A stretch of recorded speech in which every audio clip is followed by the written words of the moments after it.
खगौल में पुलिस और अपराधी के बीच हुई मुठभेड़, कुख्यात मनेश्वर राय को लगी गोली, पटना एम्स में हुआ भर्ती। जी हां, खबर पटना जिले के खगौल थाना क्षेत्र से है, जहां गुरुवार देर रात पुलिस और अपराधियों के बीच मुठभेड़ से इलाके में हड़कंप मच गया। इस मुठभेड़ में कुख्यात अपराधी मनेश्वर राय पुलिस की गोली से घायल हो गया।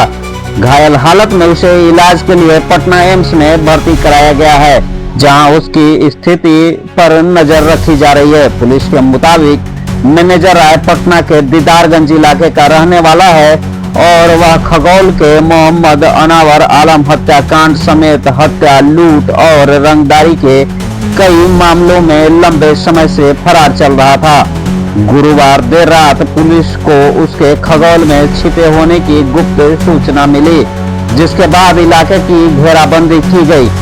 खुद को घिरता देख अपराधी ने पुलिस पर फायरिंग शुरू कर दी। जवाबी कार्रवाई में मैनेजर राय को गोली लगी। मौके से पुलिस ने एक बाइक भी जब्त की है। घटना के बाद इलाके में सुरक्षा व्यवस्था बढ़ा दी गई है और फरार अपराधियों की तलाश जारी है। क्या कुछ कर रहे हैं पटना एसएसपी महोदय, जरा सुने। पटना जिला का एक इनामी अपराधी है जिसको कुछ समय से पटना जिला की पुलिस तलाश रही थी।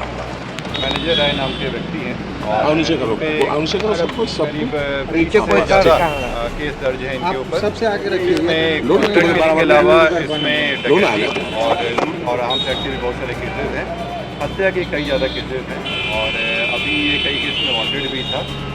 खगौल थाना में ही एक केस में इस पर इश्तिहार भी लगाया गया था, इस पर इनाम भी डिक्लेयर किया गया था और इसके पीछे कई दिनों से पुलिस की हुई थी।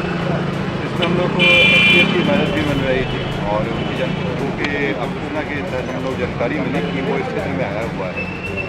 इसमें योजना बना के चारों तरफ से घेरा गया और तलाशी शुरू की गई। जब तलाशी शुरू की गई तो ये जब आ रहा था, देखा कि पुलिस की चेकिंग चल रही है, इसमें भागने की कोशिश किया। भागने के क्रम में जब पुलिस की पीछा कर रही थी, उससे बताया गया कि सरेंडर कर देने के लिए, परंतु ये इस गली में यहाँ पे घुस गया और स्कूटी छोड़ के भागने की कोशिश करने लगा। क्योंकि ये बहुत से हत्या केस में वांटेड भी रहा है और भाग रहा था, तो पुलिस के द्वारा जवाबी कार्रवाई की गई। इस व्यक्ति के द्वारा 2 गोली फायर किया गया था और पुलिस की जवाबी कार्रवाई में भी 2 गोली फायर किया गया।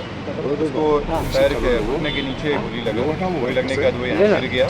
पुलिस के द्वारा तुरंत उसको अपने कब्जे में लेकर इलाज के लिए हॉस्पिटल भेज दिया गया, जहाँ एम्स में उसका इलाज चल रहा है। ये खतरे से बाहर है और पुलिस के द्वारा काफ़ी अच्छा से काम किया गया और गवाही किए बिना भी जो थाना अध्यक्ष हैं रंजन के द्वारा बहुत ही बढ़िया से काम करते हुए एसटीएफ के सहयोग में और एसटीएफ के साथ मिलकर एक बड़े अपराधी को पकड़ा गया है और जल्द ही हम उन लोगों पे चार्जशीट वगैरह करके ट्रायल करा के सर डीजीपी के दामाद से भी रंगदारी मांगा था।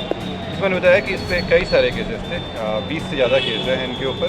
इसमें से कई केसेस कॉन्ट्रैक्ट किलिंग के भी हैं, कुछ डकैती के केसेस हैं, कुछ रंगदारी के केस हैं और आर्म्स एक्ट के भी केस हैं। तो ये काफ़ी कुख्यात भी था और इस पर पटना जिला से इनामी घोषित था और इस पर काफ़ी दिनों से कार्य चल रहा था। तो पटना पुलिस और एसटीएफ के सहयोग से एक बड़ा काम हुआ। कितनी गोलियां चलाई गई सर अपराधी के द्वारा? अपराधी के द्वारा 2 गोली चलाया गया था और जवाबी पुलिस में द्वारा भी कुछ